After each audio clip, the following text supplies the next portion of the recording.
मतलब हमेशा याद रखो कि अपने द्वारा किए हुए सत्कर्मों का पुण्य का स्वयं वर्ण कभी नहीं करेगा।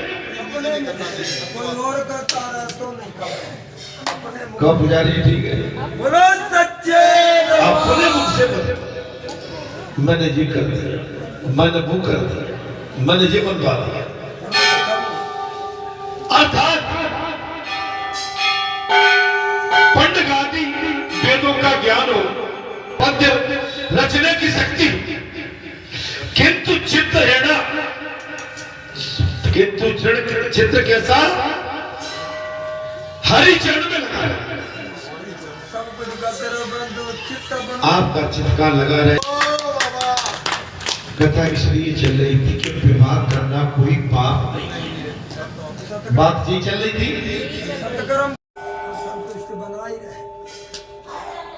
हम कभी कभी ये सोचते भगवान भी नहीं कर पाए, क्या कसर रह गई है। संसार को कुछ नहीं, सब जगह आना जाना छोड़ दिया, सब जगह बैठना छोड़ दिया, बस्ती में घुसना छोड़ दिया, खेत की मेड़ पे जाना छोड़ दिया,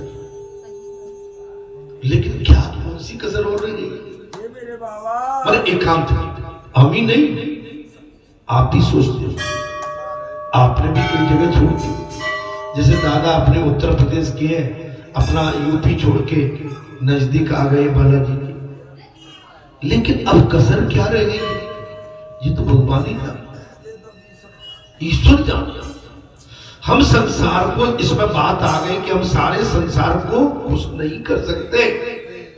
भगवान के अवतार में भी भगवान स्वयं सबको खुश नहीं कर पाए, फिर हम आप तो मनुष्य हैं। अरे मत बोलो दादी, हाँ बोलो मत छेड़ो, मत परेशान कर। सभी विजेता, सारे जगत को कोई खुश नहीं कर सकता। जगत को प्रसन्न करना बड़ा कठिन है। ये मेरे बाबा भगवान सुखदेव ने कहा, राजन दादा तो सारे जगत को प्रसन्न करना बहुत कठिन है। एक बार कोई पिता पुत्र एक घोड़े को लेकर जा रहे थे। पुत्र ने पिता से कहा, तुम घोड़े पर बैठ जाओ।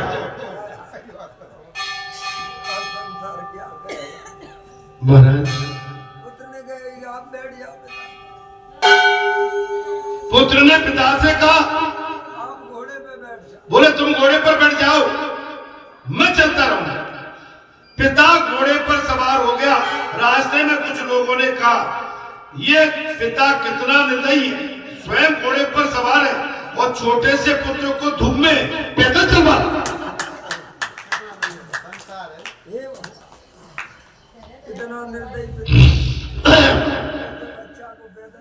एक दृष्टांत आ गया, एक पिता और पुत्र चल दिए घोड़े पर।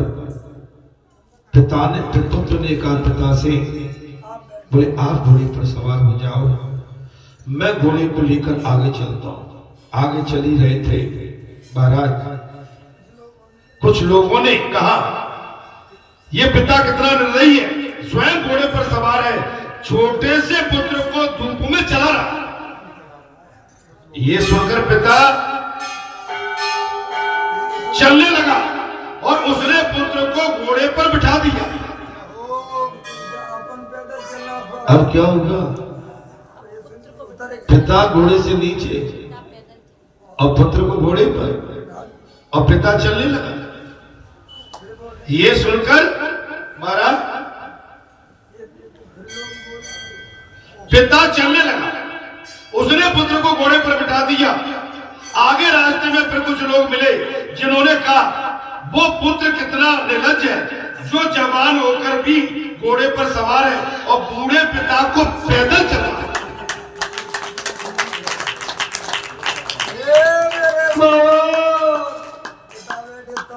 अरे अब तो हंसा मेरे भाई, जिस संसार से नजरें उठोगे जे भूल भुलैया है दादी, जे किसी का नहीं है, जे निर्दयी है, जे वफादार नहीं है, जे बेवफा है। कुछ न कुछ कहता है। कुछ न कुछ कमी निकालना है। हम किसी की शादी में जाए, ब्याह में जाए, बात में जाए, पच में जाए, किसी के बेटे का कोई कार्यक्रम हो उसमें जाए, वह कोई न कोई कमी निकाल लिया। बाकी सब कमी ये थी। हे मेरे बाबा, भैया आप समझ लो, अब केवल कमी निकाल, वो बेचारा इनकी बात सुनकर पिता पुत्र दोनों घोड़े पर सवार हो गए।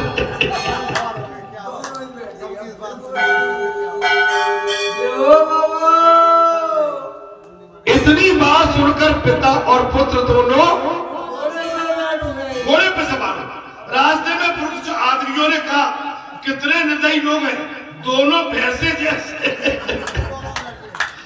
छोटे से घोड़े पर सवार।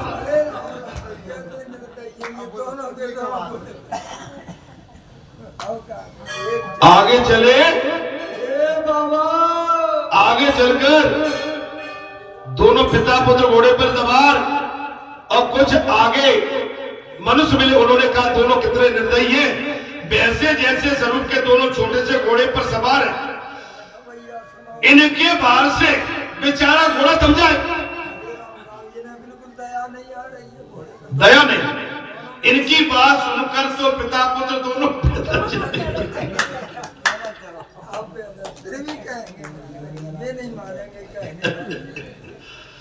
इतनी बात सुनकर पिता पुत्र नीचे उतरे और पैदल चले गए।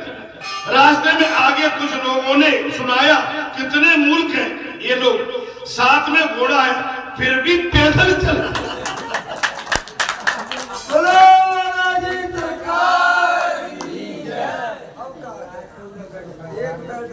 कितने दोनों मूर्ख हैं, इतना बड़ा घोड़ा होने के बाद दोनों पैदल। एक बैठा तो भी टोका, दो बैठे तो निंदा की, और दोनों पैदल चले तो भी जली कटी सुनी।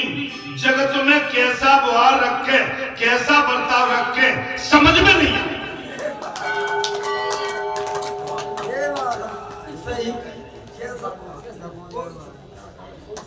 कुछ भी करो तो भी समझ नहीं आता।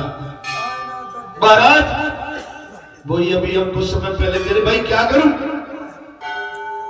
कैसे चले, कुछ समझ में नहीं आता। हाँ समझ में नहीं, अब समझ में आ रहा है। ठोकर खा के ही संभलते हैं। कैसे संभलते हैं? ठोकर खा के। तो जीवन में ठोकरें तो एक नहीं कई खानी पड़ेंगी, और जितनी ठोकर पड़ेंगी उतने आप संभलते चले जाओगे। एक ही बात मैंने सुनी समझी, भगवान के पैर पकड़े रहो खींच के,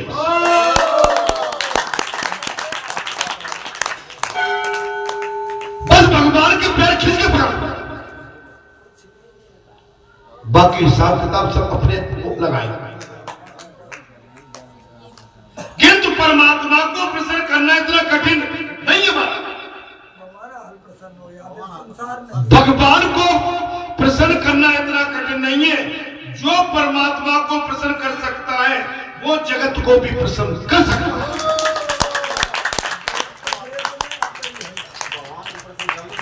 जगतपति प्रसन्न है तो जगत प्रसन्न। जो परमात्मा को जिसने प्रसन्न कर लिया, लेकिन इस संसार में ऐसा भी कम है, क्योंकि भगवान ही जगत के उपदान करता है। क्योंकि भगवान जगत को पैदा करने वाले स्वयं है। रामचंद्र जी कुटिल के साथ भी सरल व्यवहार करते थे। रामचंद्र जी जो कुटिलता रखते थे उनसे भी सरल व्यवहार करते थे, किंतु कृष्ण सरल के साथ सरल और कुटिल के साथ कुटिल व्यवहार करते थे।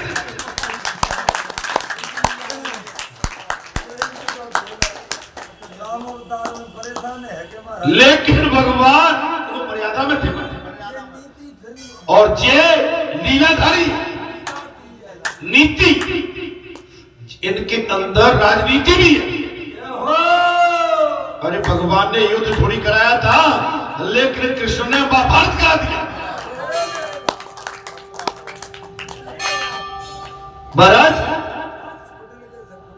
कृत्य प्रतिकृत्य कुर्यातम एवं धर्मम सनातनम, अर्थात ये इन दोनों अवतारों को भिन्नता है। अवतारों में लीला में बड़ी है।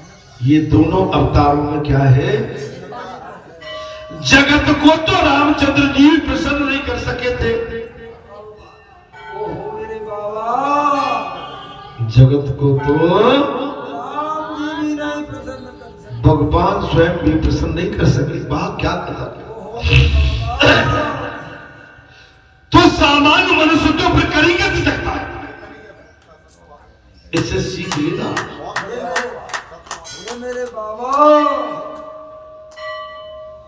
सामान्य मैं मनुष्य आप बहुत कुछ कहना चाहता हूं, मैंने बहुत जाना भी ना महाराज, मैंने बहुत खंगाला। हे मेरे बाबा, संसार तो ठीक है, लेकिन आप अंदर भी जा बैठे हो, अंदर बैठे हुए को जिनके साथ दिन रात बैठे हो, उनको भी प्रसन्न नहीं कर सकते। उनकी समझ में नहीं आ रहा है। उनकी समझ में यही आता है कि ये मेरा भाई है। कोई कहता है मेरा जेठ है, कोई कहता है मेरा ससुर है, कोई कहता है मेरा पति है, कोई कहता है मेरा पिता है, कोई कुछ कहता है। ये नाता मान के बैठे।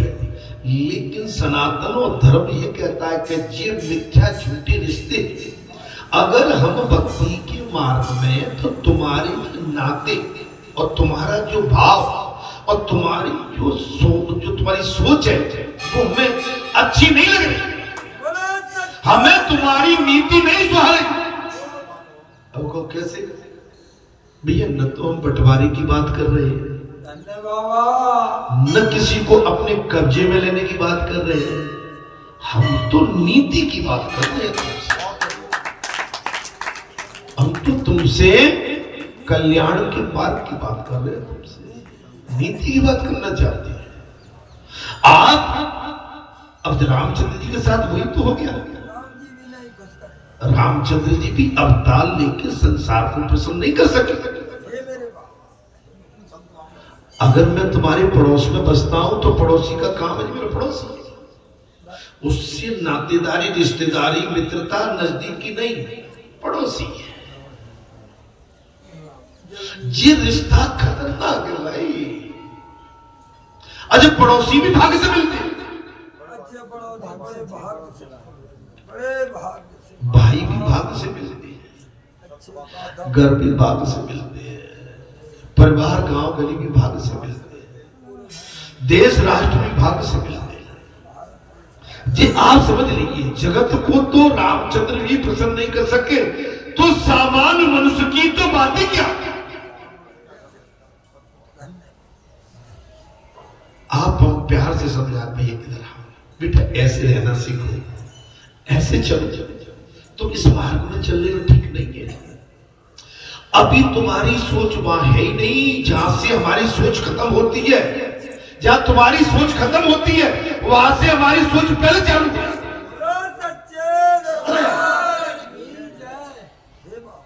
तुम केवल इस क्षण की सोच रहे हो, हम आगे के पल की सोच रहे हैं। आगे क्या प्रभाव पड़ने वाला है इसका आप समझ लेना। गहराई से चिंतन मनन करते एक ही चीज मैंने पाई, संसार को समझाना बड़ा मुश्किल है। बेटा एक ही काम करो अब तुम, कि तुम खुद समझ जाओ।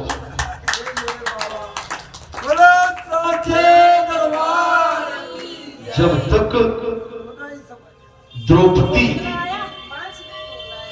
तक द्रौपदी अपने 5 पतियों की तरफ दृष्टि डालती रही, भगवान पसीजे नहीं।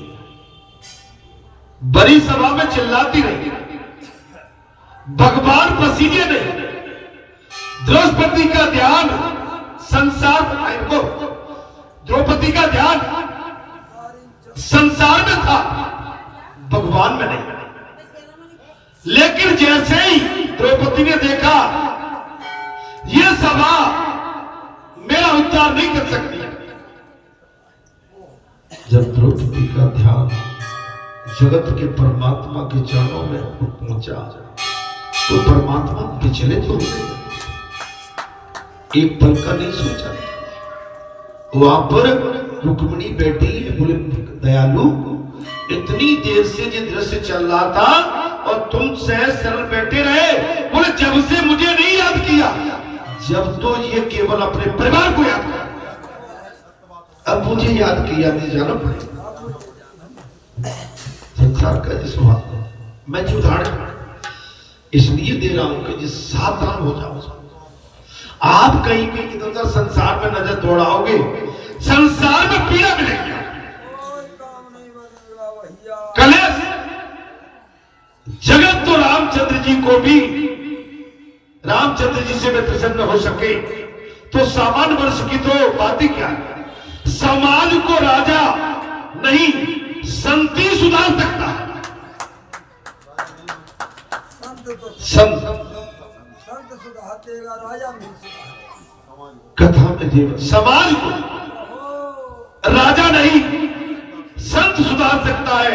रामदास स्वामी मन को बोध उपदेश, इसलिए जगत को खुश करने की वृत्ति इच्छा छोड़कर ईश्वर को ही प्रसन्न करने का प्रयत्न करता।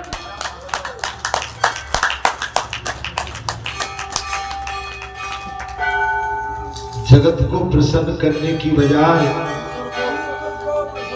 ईश्वर से नाता जोड़। दयामम सर्वभृतेषु संतुष्टम येन केन वम, अर्थात जीव मात्र के प्रति दया, जो कुछ भी मिले उससे संतुष्ट सभी इंद्रियों का संयम, इन तीन उपाय और उपाय से परमात्मा शीघ्र प्रसन्न हो जाते हैं। इन बातों को क्रियान्वित करने वाले पर भगवान कृपा करते हैं। जो मिला सो ठीक है, अपने जो मिला तो ठीक है, जहां रह रहे हैं वो भी ठीक है, जो पी रहे हैं वो भी ठीक है, आहार ले रहे हैं वो भी ठीक है, इस समय बालाजी धाम के प्रांगण में बैठी है, बहुत ठीक है।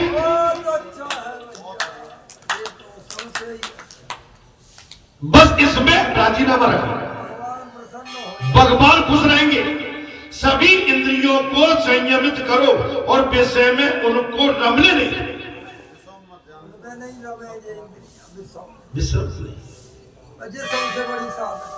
अब आप क्या करोगे? अरे एक चीज सोचिए, आप अपने बाल अवस्था, यौवन अवस्था और वृद्ध अवस्था, क्या आपका बालपन लौट सकता है? यौवन लौट सकता है? अब जहां आ गए तो इसको आगे ही बढ़ना, आप पीछे नहीं जा सकते। राजीनामा। अब आप कर्री वाणी नहीं बोल सकते, घर में, परिवार में, गांव में, गली में कहीं। बच्चे से भी कहीं ऊंचे स्वर में बात कर दी, बच्चे की भी आंख है, अब बिगाड़ के बोल दी।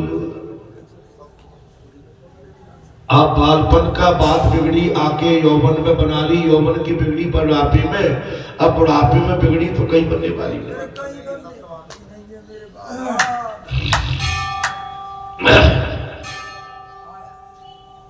जिस बच्चे की तुम उंगली पकड़ के उसको चलाते थे, सिखाते थे, आज वो बच्चा सियाना हो गया, समझदार हो गया, बाल बच्चे वाला हो गया। वो जिसको तुम समझाते थे, आज वो बच्चे हमें समझाते हैं।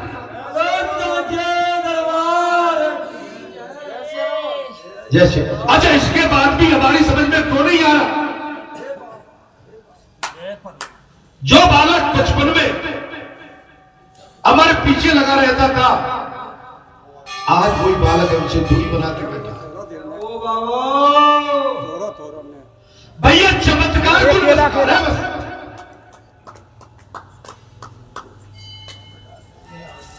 अब बूढ़े बड़े से बनना ही क्या है भाई, ठठुर गए हाथ में, चल भी नहीं पाओगे, पड़े रह जाओगे। अभी नए युग में तो शक्ति है, वो तो चलेंगे भी, धमकेंगे। अभी जो उनके अंदर गर्म खून की लालिमा है वो सवाल है। और इस समय अच्छे बुरे का ज्ञान महाराज भूल चुके हैं, अर्थात जीव मात्र के प्रति दया रखो, बस इसी में आपका दया रखो। जी मात्र पे दया, सभी इंद्रियों को संयमित रखो और संतोष। विष को खाने से मनुष्य मरता है। क्या करिए कहता महाराज, इसको खाने से मरता है। विष को खाने से मनुष्य मरता है, उसके चिंतन से नहीं किंतु उपभोग करते हुए भी विषों के चिंतन मात्र से भी मनुष्य मरता है।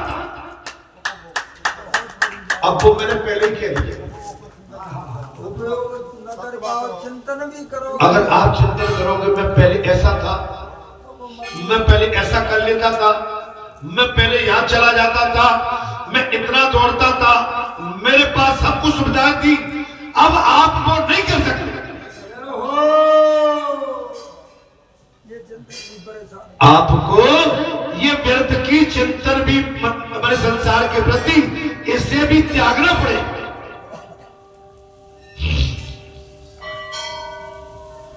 अभी हमने क्या कहा था, नए टाइम में हाफ टी शर्ट में कहीं भी, अब हाफ टी शर्ट का, अब तो हड्डियां हिल जाएंगी महाराज।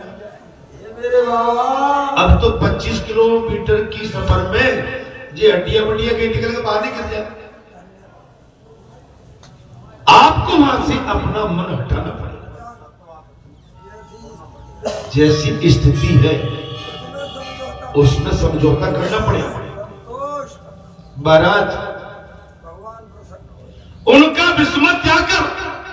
विषयों का चिंतन, आज के समय में संसारी विषयों का त्याग करना पड़ेगा।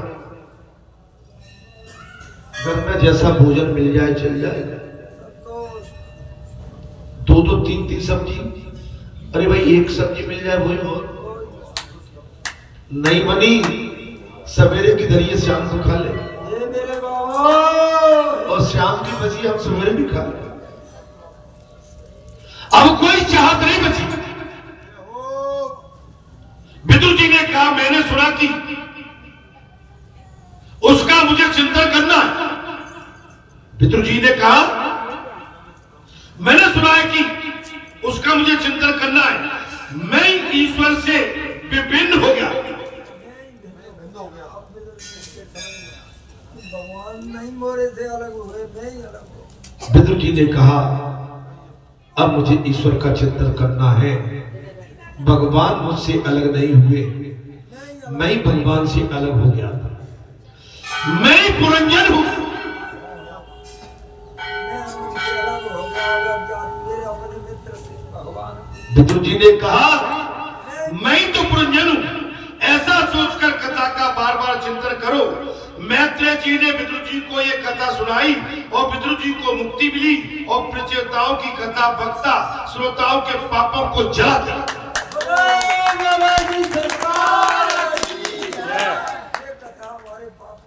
भगवान सुखदेव ने कहा, बद्री भागवत की कथा 7 दिनों में मुक्ति देती है। क्या कहा? भगवान सुखदेव ने कहा, श्रीमद् भागवत की कथा 7 दिनों में मुक्ति देती है। वक्ता अधिकारी हो,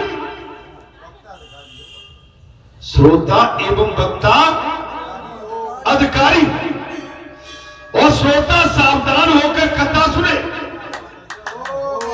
कथा सुनाने का अधिकारी हो, वक्ता भी कथा कहने का अधिकारी और श्रोता भी कथा सुनने का अधिकारी। तो सांसारिक विषयों के प्रति धीरे धीरे अरुचि एवं परमात्मा के प्रति रुचि बढ़ती चली जाती है। परमात्मा के प्रति रुचि हो जाती है, प्रभु के प्रति प्रेम भाव आ जाए तो 7 दिन में ये कथा मुक्ति दिला दे। भगवान से 7 दिन के अंदर गारंटी है कि श्रीमद् भागवत कथा मुक्ति प्रदान कर सकती है। भागवत की कथा सुनने के बाद भी मुक्ति न मिले तो मानो पूर्व चित्त अप्सरा मन में भी अभी फंसा हुआ। जी हमारा मन किसी न किसी पूर्व विलासता में फंसा हुआ। अब हमारा पूर्व चित्त अप्सरा की कथा सुनिए। पूर्व चित्ती कथा में आनंद आ रहा है।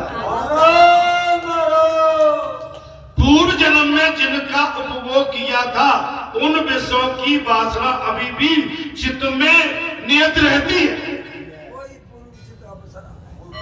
वो ही पूर्व चित्त अप्सरा है। आपके मन में आपसे पहले पूर्व जन्म में कथा छूट गई थी, इसलिए आप कथा में श्रोता बन के बैठे हैं। हमसे किसी पूर्व जन्म में आश्रम में हम पूरी कथा नहीं कह पाए, पूरी साधना नहीं कर पाए, इसलिए पूर्व जन्म की जो हमारे अंदर कमी थी वो भगवान ने इस जन्म में हमें मौका दिया।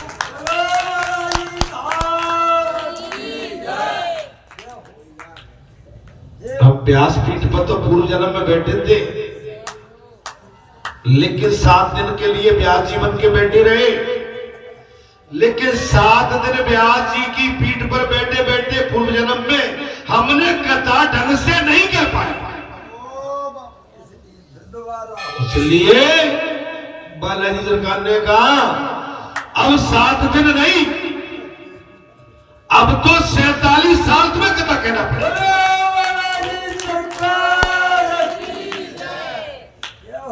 अब आप कहेंगे बाबा 47 साल तुमने क्यों कहा? तो 26 साल मुझे हो गई, 21 साल मुझे और कथा कहनी है।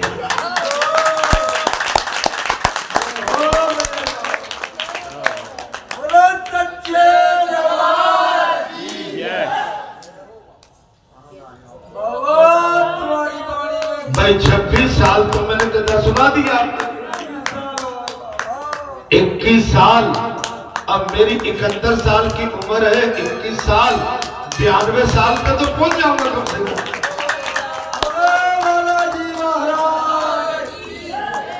अब पता नहीं ये पहुंचता हूं कि नहीं। अगर बुरे भैया मुस्कुराते रहे तो पहुंच जाए। ये तो मैंने ऐसे ही उदाहरण दे दिया है। ये वही जो राम रचना, किसके जीवन में कब सवेरा और कब रात आ जाए पता नहीं। अभी आपने देखा था कुछ एक झटकापन ऐसा आया कि आपका सूर्य अस्त होते होते फिर उद्गम की ओर आ गया। सूर्य से मतलब होता है कि जो प्रकाश आपके सम्मुख हमेशा हर मंगलवार शनिवार 7 दिन, सूर्य तो सूर्य होते हैं, लेकिन सूर्य के बल से और सूर्य की किरणों से जब प्रकाश हमारे संसारी मनुष्य के अंदर भी उसी सूर्य की भांति आ जाता है तो वो योनि भी चमकती दमकती है।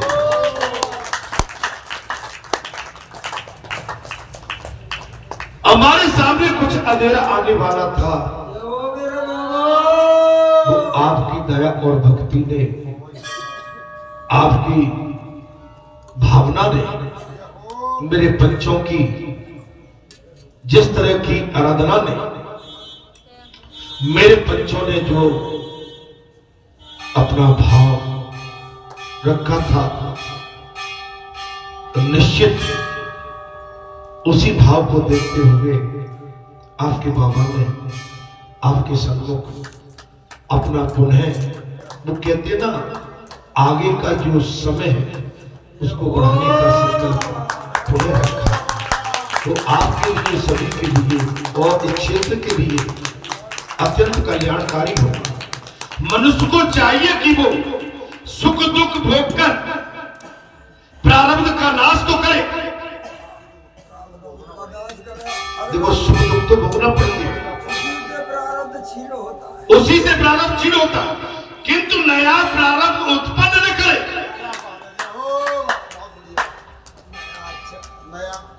नया कहीं फिर दुख के चाल में आ जाए। मनुष्य इसी जन्म में अगले जन्म की तैयारी करता है। हमारा जन्म है, इसमें अगले जन्म की तैयारी चल। जे आपके हमारे अगले जन्म की तैयारी है। आपने अपने कुछ अच्छा किया होगा, उसका लाभ बालाजी सरकार के प्रांगण में उनके चरणों में